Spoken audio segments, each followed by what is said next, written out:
Before the 1940s, African Americans in Jefferson County had few options for higher education.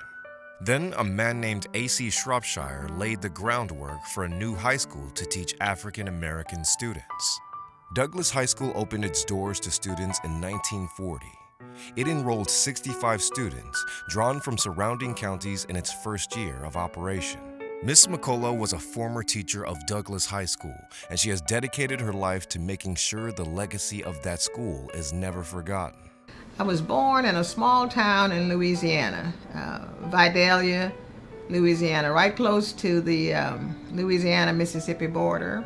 When I graduated from high school in Louisiana, went to college in Greensboro, North Carolina.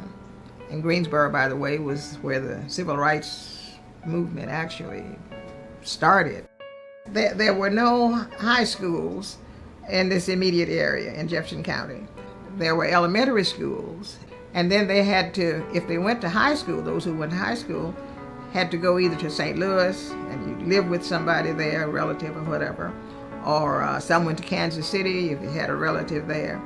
If you had no relatives anywhere, after elementary school, you were just out there. So Mr. Shropshire was one of the teachers down at DeSoto, down at the elementary school, and he got the idea of creating a school in this area that could take the place that was needed for high school in this particular area. So people wouldn't have to go to St. Louis, wouldn't have to go to Kansas City or whatever. And so they did, they agreed to that. And that school was going to be in Festus, Douglas High School, named after Frederick Douglass, of course. And they came from distances that you would not believe. I think the furthest one down was down at Fredericktown. We used to refer to it as going to school in the dark and going back home in the dark because they had to get up so early to get up here for 8:30 or 9 o'clock or whatever. But it showed the dedication of those children and their parents wanting to get an education, to be willing to get up that early and come all the way up here. And in some cases, the parents would meet the bus at certain places because in most of those towns, there'd be like 2 or 3 kids here, 2 or 3 kids there.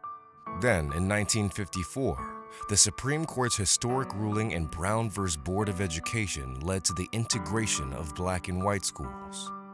And we didn't have any of the problems, I won't say near, we didn't have any of the problems that they had in places like in the Deep South where they were burning buildings and doing all kinds of things. Douglas High School was torn down. All that remains of the school is a gymnasium, still used today by the community. Many years later, in 1995, at a function in downtown St. Louis, Miss McCullough, along with Bernice Thompson, Joyce Courtois, Margaret Gill, Ken Evans, Katie Sanders, helped form the Cultural Diversity Committee with the goal of providing scholarships to African American students. The committee that they started has helped raise money for over 50 scholarships and hosts a yearly luncheon to help remember the history of Douglas High School. Any funds raised at the luncheon goes back into the community through 2 groups: the Douglas Alumni Association, who awards the scholarships, and GSB TTC. Some of the money has also gone to a local African American cemetery.